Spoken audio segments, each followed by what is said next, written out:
Hola, buenas, ¿cómo están?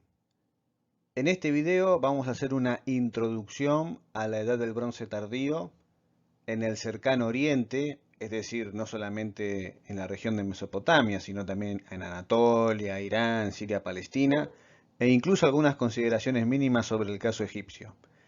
Para esto nos guiamos fundamentalmente con el capítulo 16 del libro El Antiguo Oriente de Mario Liberani.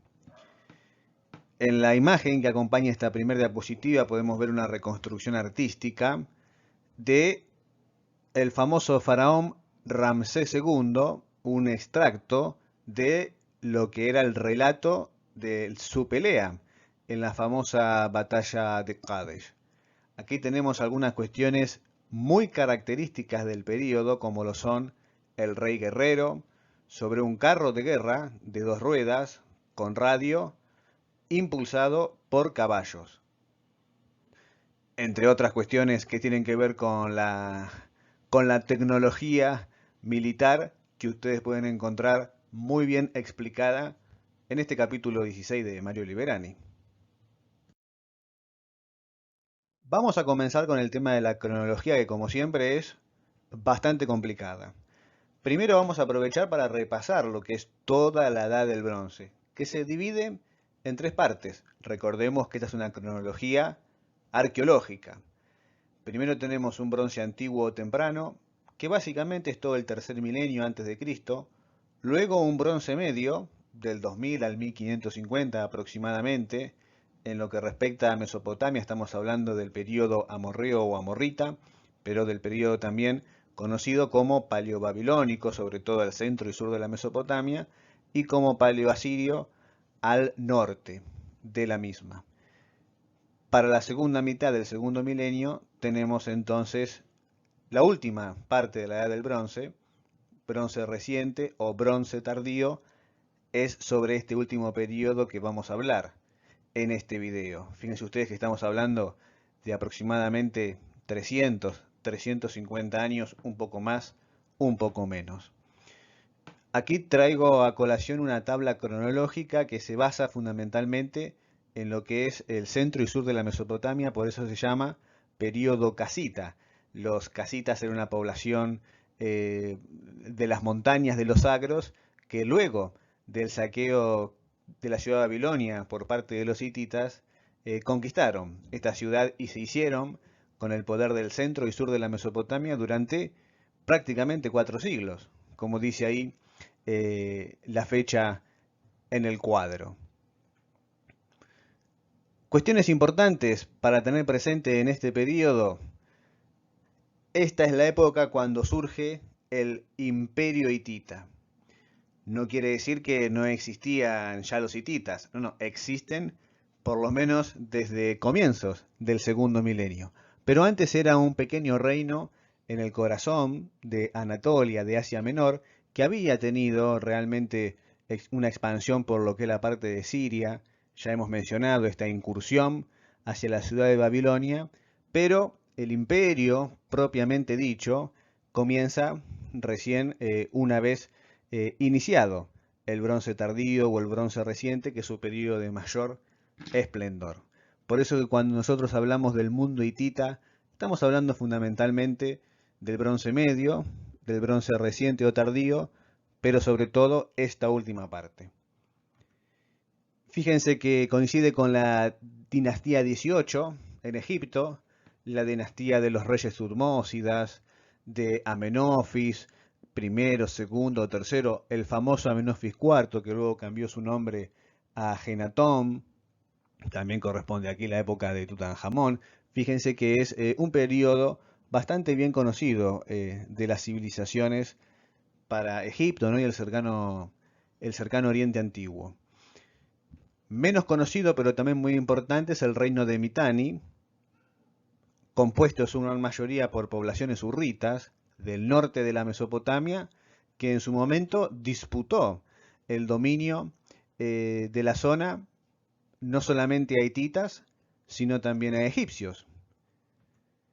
Y para hablar ahora sí de la franja de Siria-Palestina, el Levante en el Mediterráneo oriental, que también adquiere gran importancia durante esta época, particularmente por el hallazgo de una enorme cantidad de tablillas en una ciudad costera al norte del Levante, la ciudad de Ugarit.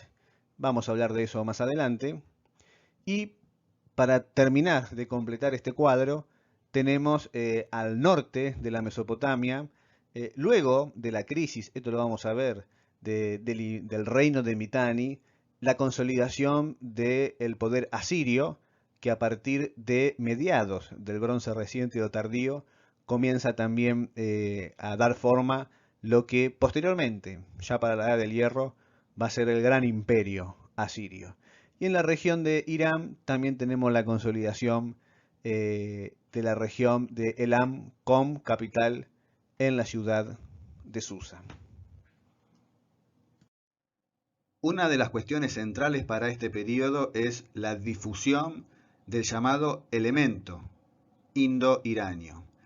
El grupo de familias lingüísticas indo-iranias es un enorme grupo que ustedes aquí lo ven en la parte inferior del mapa en un color marrón medio dorado, tirando para dorado. Depende aquí, digamos, la configuración de colores que cada uno tenga en su pantalla, pero este elemento indo-iranio forma parte de la macrofamilia de las lenguas indoeuropeas, dentro de la cual se está incluido también el castellano.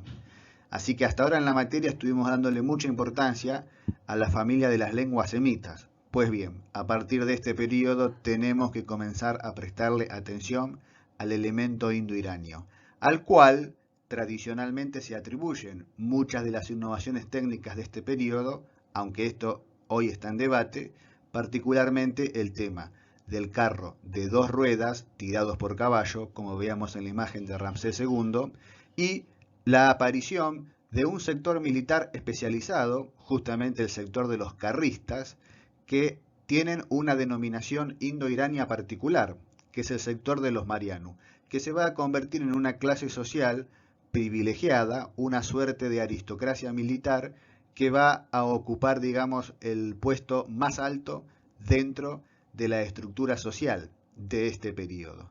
Tanto es así que el propio rey aparece como el líder de estos guerreros Marianu, guerreando también sobre un carro de guerra al frente de las batallas. Aquí tenemos un mapa mucho más detallado de la región a la cual yo hacía recién referencia. Este sería el grupo enorme de las lenguas indo-iranias. El color rojo indica las lenguas iranias, que son un montón, y el color verde las lenguas arias, que son muchísimas más y que todavía perduran en gran parte del subcontinente indio. Fíjense a la izquierda 2 imágenes. Arriba una representación artística de Arjuna, el famoso guerrero, cuyo carrista, el conductor del carro, es Krishna, el famoso dios de la religión hindú. Fíjense que esta imagen da cuenta de uno de los episodios más significativos del largo poema en sánscrito, el Mahabharata, el episodio narrado en el Bhagavad Gita. Fíjense entonces allí el carro, también la presencia de los caballos, la cuestión de los carristas, del guerrero. Este tipo de prácticas son las que caracterizan y luego van a perdurar la edad del bronce tardío. Y en este caso tenemos esto reflejado en un poema épico, pero también religioso, de la India antigua.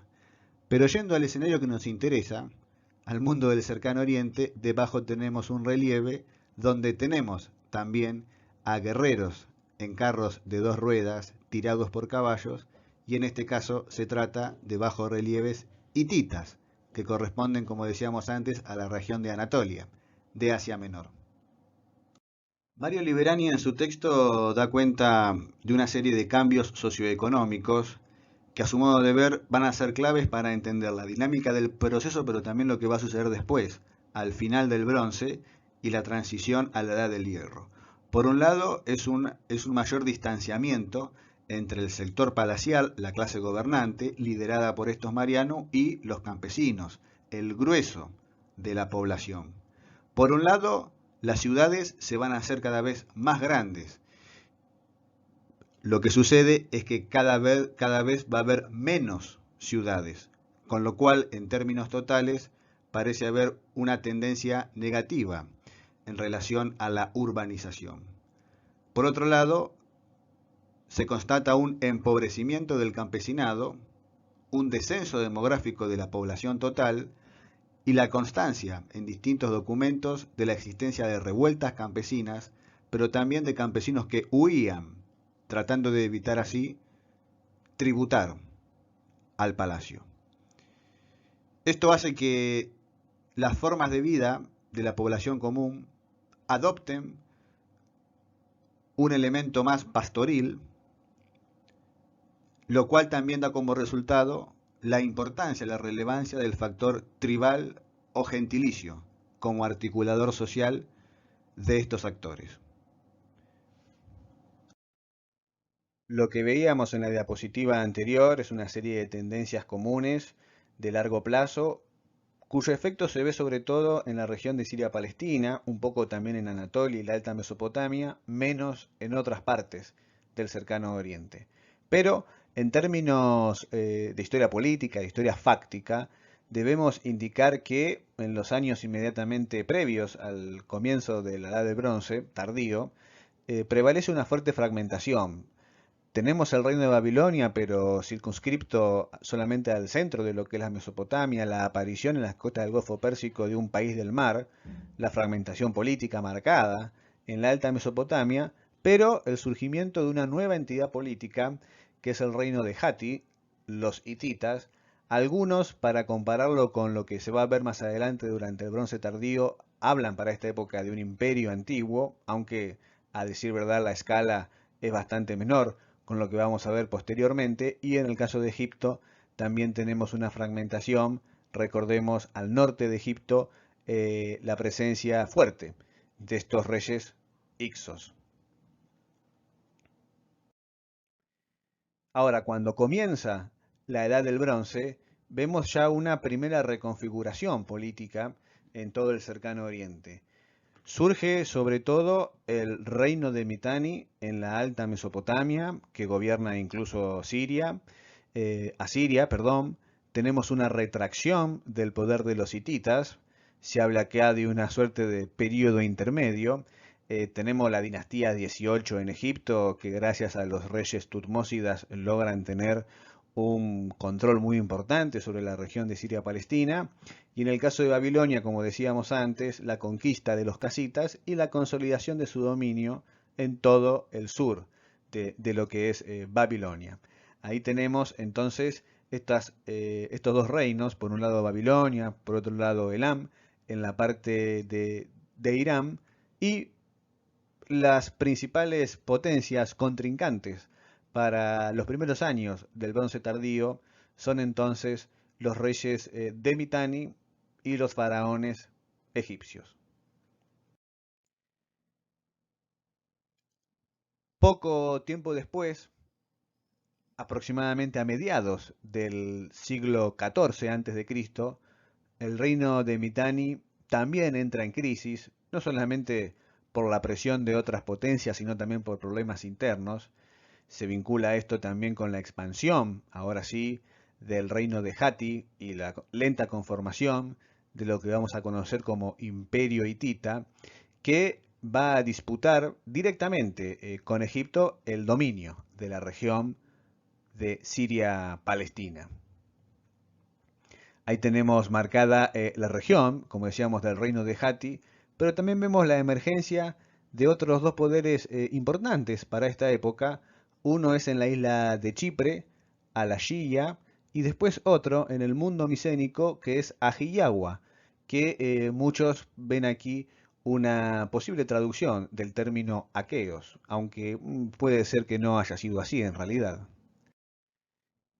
Para los años finales del Bronce Tardío, tenemos ya directamente la desaparición como estructura política del reino de Mitanni, la consolidación del poder asirio en toda la Alta Mesopotamia y una repartición luego de la batalla de Kadesh del dominio de Siria-Palestina entre hititas y egipcios.